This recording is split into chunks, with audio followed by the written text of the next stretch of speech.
Assalamualaikum warahmatullahi wabarakatuh. Perkenalkan, nama saya Muhammad Akmal, NIM 1910301166. Saya dari Prodi S1 Fisioterapi, Fakultas Ilmu Kesehatan, Universitas Aisyah Yogyakarta. Di sini saya akan menjelaskan tentang VO2max.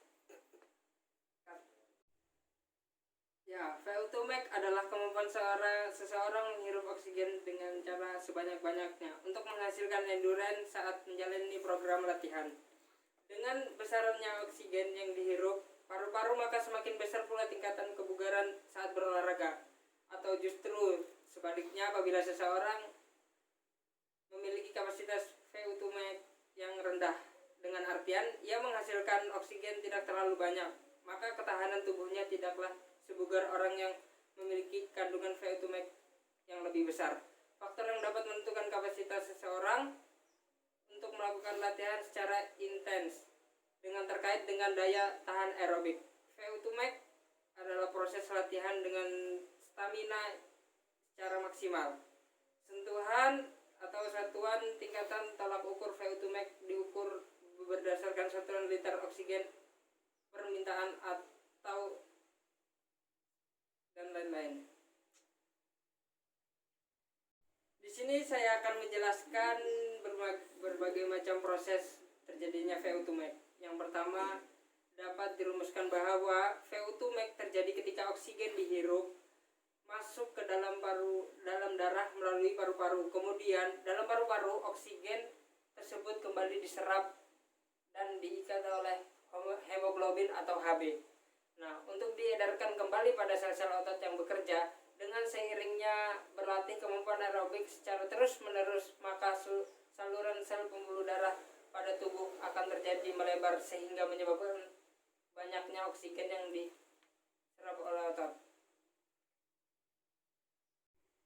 Saya akan melanjutkan tentang bagaimana mengukur VO2max.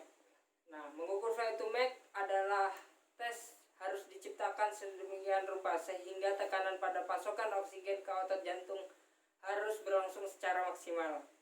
Kegiatan fisik yang memenuhi kriteria ini harus melibatkan, yang pertama, melibatkan minimal 50% dari total massa otot. Lalu aktivitas yang memenuhi kriteria ini adalah contohnya seperti berlari, bersepeda, mendayung, dan lain-lain. Cara yang paling umum dilakukan dengan cara lari atau treadmill yang bisa diatur kecepatan dari sudut incline-nya. Lanjut, lamanya tes harus menjamin terjadinya kerja jantung maksimal. Umumnya berlangsung 6-12 menit. Di sini saya akan menjelaskan tentang salah satu cara mengukur VO2max dengan metode Cooper test. Metode ini cukup sederhana, di mana seseorang melakukan lari atau jalan selama 12 menit pada lintasan lari sepanjang 400 meter. Setelah waktu habis, jarak yang dicapai oleh seseorang tersebut maka akan dicatat. Di sini saya akan menjelaskan tentang rumus dari Cooper test. Yang pertama itu rumusnya cukup sederhana. Yang pertama, mengetahui VO2max adalah jarak yang ditempuh dalam meter dikurang 504,9 per 44,73. Saya mengambil contoh seseorang melakukan Cooper test dengan lari selama 12 menit.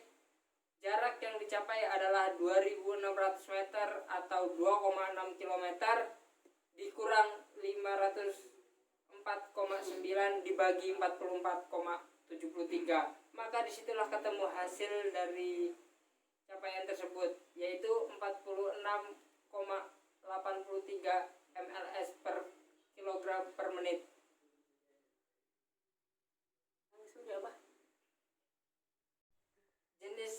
Di sini saya akan menjelaskan tentang jenis latihannya. Yang pertama adalah fartlek, yang dimana metode ini untuk memilih endurance atau membangun atau mengembalikan serta memelihara kondisi tubuh seseorang. Caranya dengan lari lambat yang kemudian divariasi dengan sprint pendek atau sprint pendek juga bisa yang intensif, dan juga dengan lari jarak menengah dan kecepatan yang cukup tinggi secara konstan. Kemudian diselingi dengan jogging lalu sprint lagi. Nah, yang kedua ada sirkuit training. Di mana sirkuit training ini adalah tipe latihan yang cukup berat karena mengharuskan kamu untuk berlatih berbagai macam jenis latihan secara sirkular alias berurutan. Nah, yang pertama saya ambil contoh melakukan lari secara misalnya dari kota A lanjut latihan ke B, lalu lanjut lagi ke latihan C, dan seterusnya. Latihan ini dapat berupa lari naik turun tangga, melempar bola, dan lain-lain. Nah, saya akan menjelaskan tentang faktor-faktor yang mempengaruhi VO2 max. Yang pertama ada usia atau umur. Nah, umur merupakan faktor utama yang mempengaruhi akan besarnya kandungan oksigen seseorang. Secara umum, VO2 max pada usia 20 tahun merupakan angka volume oksigen tertinggi pada usia manusia, serta akan mengalami penurunan hingga 30% pada usia 65 tahun. Yang kedua ada gender atau jenis kelamin. Umumnya laki-laki memiliki tingkat level VO2 max lebih tinggi 40-60% dibandingkan wanita. Sedangkan wanita memiliki kemampuan aerobik 20% lebih rendah daripada yang sama usianya. Perbedaan hormon inilah yang menyebabkan produksi hemoglobin wanita lebih rendah dan kadar lemak pada tubuh lebih besar. Di samping itu, wanita memiliki otot lebih kecil daripada pria. Nah, yang kedua ada latihan. Hal terpenting dalam membentuk VO2 max adalah pola latihan yang tersusun dan direncanakan. Seiring berolahraga dapat membuat paru-paru menjadi lebih besar bila ditinjau dari segi fisiologis. Itu artinya intensitas oksigen yang dihirup akan lebih banyak masuk ke dalam sel-sel otot yang bekerja, sehingga semakin kuatlah ketahanan fisik orang tersebut. Lalu berlatihlah secara teratur serta dilakukan berulang-ulang dapat mengubah tinggi rendahnya VO2 max pada seseorang.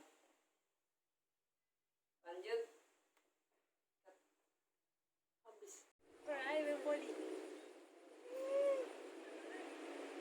Assalamualaikum warahmatullahi wabarakatuh. Di sini saya akan mempraktekkan atau memperagakan gerakan sprint dengan 4 kali 4 putaran atau jarak interval 1 km. Let's go. Nice. Assalamualaikum warahmatullahi wabarakatuh. Kembali lagi dengan saya. Di sini saya akan mempraktekkan atau memperagakan teknik lonjas dikombinasikan dengan stretch.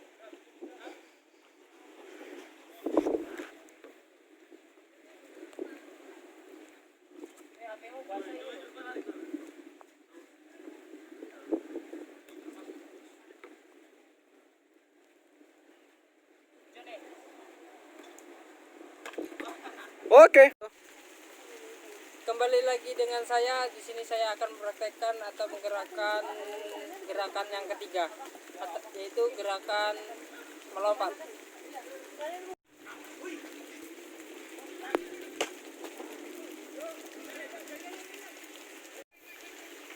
Kembali lagi dengan saya. Di sini saya akan mempraktekkan atau memperagakan gerakan yang keempat, yaitu melatih kekuatan otot.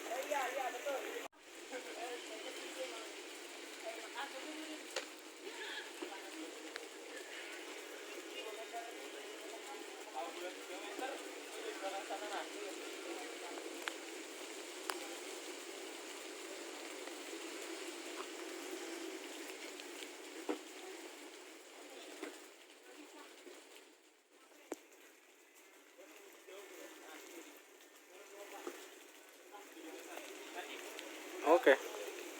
Betul kan, bro? Benar. Coba guys, diputar. Sekian dari penjelasan saya, kurang lebihnya saya mohon maaf. Wabillahi taufiq wal hidayah. Wassalamualaikum warahmatullahi wabarakatuh.